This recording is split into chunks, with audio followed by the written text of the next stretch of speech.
بسم اللہ الرحمن الرحیم۔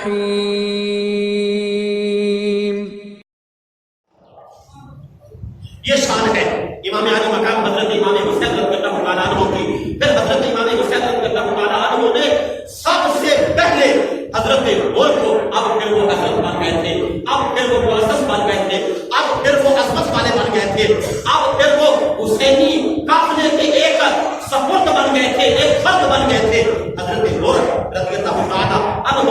بن یزید ریاحی اور ان کا بھائی مصعب بن یزید ریاحی اور ان کا بیٹا علی بن نور بن یزید ریاحی اور ان کا غلام، یہ چاروں یکے بعد نکلے، جنگ کی طرف جو ہے میدان میں سب سے پہلے نکلے۔ اگر میں ان کی آگے میدان میں جانے کے بعد جو انہوں نے گفتگو کی، پھر کس طرح کر کے لڑے، پھر کس طرح کر کے شہید ہوئے، اس ساری گفتگو کو بیان کروں گا تو یقیناً ایک گھنٹہ درکار ہے، پھر یہ جا کے واقعہ مکمل ہوگا۔ لیکن میں نے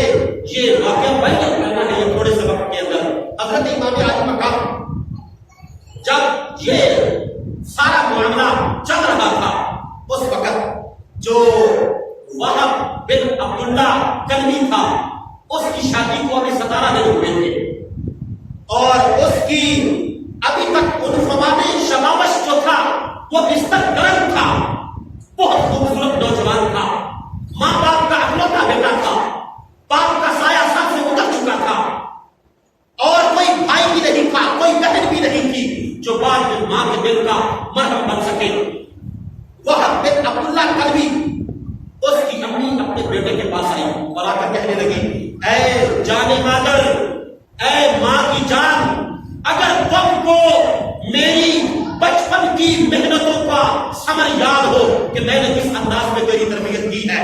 اتنا بڑھیا نوجوان ہے، میں جانتی ہوں تیری شادی کو ابھی تک 17 دن ہوئے ہیں، ابھی تک تیرا بستر تر ہے، بستر بھی سوکھا نہیں ہوا، لیکن ہم ایسے وقت میں زندگی گزار رہے ہیں جب نواسہ مصطفیٰ صلی اللہ علیہ وسلم اس کے ساتھ بے وفائی کرنے والے امام حسین کے مقابلے میں آ گئے ہیں۔ میری خواہش ہے کہ تم امام حسین کے قدموں پر اپنی جان کا نذرانہ پیش کرو۔ تو وہب بن عبداللہ نے کہا، اے میری امی جان، میں آپ کی بات کو پورا کرنے کے لیے تیار ہوں، میں امام حسین کے قافلے میں شامل ہونے کے لیے تیار ہوں، لیکن وہ جو میرا ساتھ دینے کے لیے میرے ساتھ کلمہ پڑھ کے میرے نکاح میں آ چکی ہے، اس کا میں کیا کروں گا؟ تو آپ کی امی جان نے کہا، خواتین ناقص العقل ہوتی ہیں، اس کے پاس نہ جانا۔ تو آپ کی جو بیوی تھی وہ یہ ساری باتیں سن رہی تھی۔ اب یہ تھی وہ دختران اسلام، یہ تھی وہ اسلام کی بیٹیاں اور یہ تھی وہ اسلام کی مقدس شہزادیاں جن کی گودوں میں اسلام پرورش کرتا تھا، یہ تھی وہ یہی۔ اب دیکھیں، ایک خاتون، ایک دلہن جس کو ابھی 17 دن بیاہ کے آئے ہوئے ہو اور اس کا زندگی کے کیا خواب ہوتے ہیں اور زندگی کے کیا فیصلے ہوتے ہیں، جس کی جوانی عروج پہ ہو، لیکن جب اس نے دیکھا کہ میری ساس میرے شوہر کو میرے متعلق ناقص العقل کہہ رہی ہے، اپنے شوہر کی قدموں پہ اپنے سر کو جھکا کے کہا، اے وہب ابن عبداللہ، ابھی تک تو میں نے آپ کے چہرے کو بھی اپنی نظروں سے جی بھر کے دیکھا نہیں ہے، لیکن میں تم کو حسین کے قافلے میں شامل ہونے کی اجازت دے رہی ہوں۔ وہب ابن عبداللہ جس وقت اپنی بیوی کی اس بات کو سنا تو رشک کرنے لگے اور فخر کرنے لگے کہ رب ذوالجلال نے مجھے کیسی بیوی عطا فرمائی ہے کہ جس کا ابھی تک بستر گیلا ہے اور جوانی عروج پہ ہے، جس کا بھائی بھی کوئی نہیں، بیٹا بھی کوئی نہیں، بیوی بھی کوئی نہیں اور جس کی بہن بھی کوئی نہیں اور کوئی سہارا بھی نہیں ہے۔ میں اس کا زندگی کا واحد سہارا ہوں، نوجوان ہوں، خوبصورت ہوں، چاہوں تو حسین کا ساتھ نہ دوں اور اپنی مزے کی زندگی گزار سکتا ہوں۔ انہوں نے کہا کہ میں جب تجھ سے اجازت دے رہا ہوں تو میں تجھ کو جنت کی بشارت بھی دے رہا ہوں۔ تو آپ کی بیوی نے کہا، مجھے جنت کی ضرورت نہیں ہے، مجھے کل قیامت کے دن وہب ابن عبداللہ کلبی کی ضرورت ہے۔ اب یہ آج کی محبتیں کھوکھلی ہوتی ہیں، آج کی محبتوں میں پانی ہوتا ہے، آج کی محبتوں میں سفیدی ہوتی ہے، آج کی محبتوں میں دنیا کا جاہ و جلال اور دنیا کا پیسہ ہوتا ہے۔ جتنی دیر تک پیسہ رہتا ہے اتنی دیر تک محبت رہتی ہے۔ آج وہ محبت سچی تھی۔ وہب ابن عبداللہ کی بیوی نے جب یہ کہا تو وہاں ابن عبداللہ نے کہا میں تیرے ساتھ وعدہ کرتا ہوں میں کل قیامت کے دن خدا کی بارگاہ میں جس وقت پیش ہوں گا جس وقت شفاعت مصطفیٰ سے مجھے ٹھنڈک ملے گی جس وقت حوض کوثر پلانے کے لیے امام حسین کا نانا حضرت محمد مصطفیٰ احمد مصطفیٰ صلی اللہ تعالیٰ علیہ وسلم مجھے حوض کوثر کا جام پینے کے لیے دیں گے میں سب سے پہلے وہ جام کا اشارہ آپ کی طرف کروں گا تو آپ کی بیوی نے کہا ایسے نہیں مجھے آپ کی طرف سے ایک گواہ چاہیے مجھے آپ کی طرف سے ایک گواہ چاہیے ایک گواہ جو تصدیق کرے کہ تم واقعی کل قیامت کے دن رب ذوالجلال سے مجھے مانگو گے تو حضرت وہب ابن عبداللہ نے کہا میں جس کے قدموں پہ اپنی جان نثار کرنے جا رہا ہوں آج میں اسی ذات کو تمہارے سامنے اپنا گواہ پیش کروں گا دونوں میاں بیوی امام حسین امام علی مقام کی بارگاہ میں حاضر ہوئے اور سارا واقعہ کیسے سنایا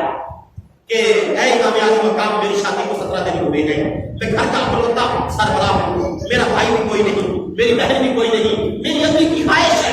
میری اپنی چاہتی ہے کہ میں نواسہ مصطفیٰ کے قدموں میں اپنی جان کو نچھاور کروں یہ میری بیوی ہے اس کے ساتھ میں وعدہ کر رہا ہوں کہ کل قیامت کے دن میں اس کا ساتھ نہیں چھوڑوں گا اے امام حسین کیا تم میرے اس کیے ہوئے وعدے کے گواہ بنو گے حضرت امام علی مقام حضرت امام حسین کی آنکھوں میں آنسو آ گئے حضرت امام حسین نے کہا کل قیامت کے دن یہ منظر دیکھنا چاہتے ہو یا گھر بنا لیا بھی دیکھنا چاہتے ہو تو آپ کی بیوی نے کہا کہ اگر ابھی دکھا دو تو ایمان تازہ ہو جائے گا اور یقین بھی محکم ہو جائے گا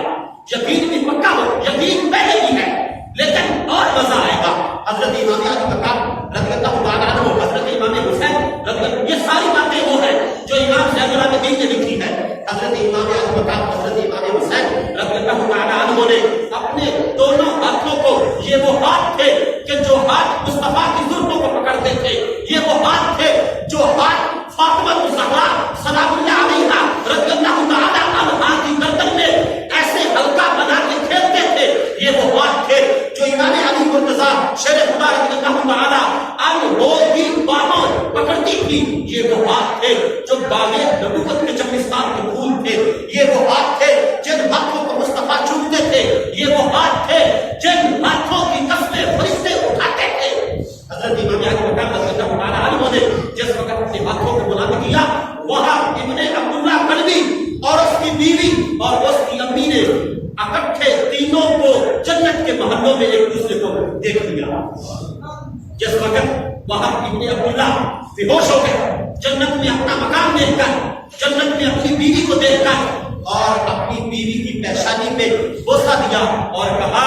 اے خاتون اگر آج تو حسین کی گواہی کو نہ مانتی اگر تو آج حسین کی گواہی کا تقاضا نہ کرتی آج حق کو باطل میں فرق نہ ہوتا میں میدان میں جا کے جان دیتے وقت یہ شیطان مجھے وسوسہ ڈال سکتا تھا تو یزید کے خلاف ہے حاکم کے خلاف ہے خلیفہ کے خلاف ہے لیکن جب میں نے جنت میں اپنے مقام کو دیکھ لیا ہے تجھے دیکھ لیا ہے اپنی امی کو دیکھ لیا ہے اب مجھے یقین ہو گیا ہے کہ اس وقت اگر کوئی حق کا ساتھ دے رہا ہے وہ نواسہ مصطفیٰ امام علی مقام امام حسین ہی ہے یہ تیسرے 5ویں نمبر پہ گئے تھے وہاں ابن عبداللہ کلبی جو تھے 5ویں نمبر پہ یہ میدان کربلا میں یزیدیوں کے مقابلے میں نکلے اور اس کے بعد پھر یہ ایک لمبی فہرست ہے کہ اس کے بعد کون نکلا پھر اس کے بعد کون نکلا امام زین العابدین نے کوئی کسر نہیں چھوڑی اور امام زین العابدین نے یہ بیان کیا کہ بن یزید ریاحی اب یہ سارے وہ نام ہیں جو شہید ہوئے تھے نمبر وائز بیان کر رہا ہوں مصعب بن یزید ریاحی تیسرے نمبر پہ علی بن غور چوتھے نمبر پہ عروہ بن قبوس جو حبشی تھے 5ویں نمبر پہ حضرت عبداللہ بن عمر کلبی 6ویں نمبر پہ حضرت وہب بن عبداللہ کلبی 7ویں نمبر پہ حضرت ہاشم بن عتبہ مکی 8ویں نمبر پہ حضرت کارب بن غلام جو آزاد ہو گئے تھے اور امام حسن کے غلام تھے 9ویں نمبر پہ حضرت بریرہ بن جبیر 10ویں نمبر پہ حضرت خالد بن عمر 11ویں نمبر پہ حضرت سعد بن حنظلہ 12ویں نمبر پہ حضرت عمر بن عبداللہ سائدی 13ویں نمبر پہ حضرت حماد بن انس اور 14ویں نمبر پہ حضرت وقاص بن مالک 15ویں نمبر پہ حضرت شریح بن عبید 16ویں نمبر پہ حضرت مسلم بن اسدی 17ویں نمبر پہ حضرت ہلال بن مجرہ اور 18ویں نمبر پہ حضرت یحییٰ بن سلیم المازنی 19ویں نمبر پہ حضرت محمد بن انس انصاری جو حضرت انس انصاری جنہوں نے آقا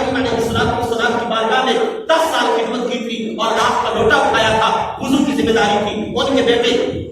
اور 20ویں نمبر پہ حضرت عمر بن مطاع الجعفی، اور 21ویں نمبر پہ حضرت قیس بن مطبع مدنی، حضرت جبیر بن مزاحم اسدی، حضرت جریر بن عمیر بنیاتی، حضرت عائص ابن حبیب شاکری، حضرت حجاج بن برکت موصل رضی اللہ تعالی عنہ، حضرت حنظلہ بن اسد نخلی شیبانی رضی اللہ تعالی عنہ، حضرت یزید بن زیاد بن مظاہر رضی اللہ تعالی عنہ، حضرت سعید بن حنظلہ تمیمی رضی اللہ تعالی عنہ، حضرت عمر بن خالد سعدی رضی اللہ تعالی عنہ۔ 30ویں نمبر پہ حضرت فیروز جو غلام تھے امام حسین کے وہ گئے، اور اس کے بعد 31ویں نمبر پہ زہیر بن جسام، 32ویں نمبر پہ عبد الرحمن بن قزہ، اور 33 نمبر پہ عبداللہ بن عروہ، 34ویں نمبر پہ حناطہ بن حارث، 35ویں نمبر پہ حضرت باسیرہ جو آزاد کردہ غلام تھے حضرت ابو ذر غفاری کے، 36ویں نمبر پہ بدرین ماشر جعفی، اور 37ویں نمبر پہ شعیب بن حارث انصاری،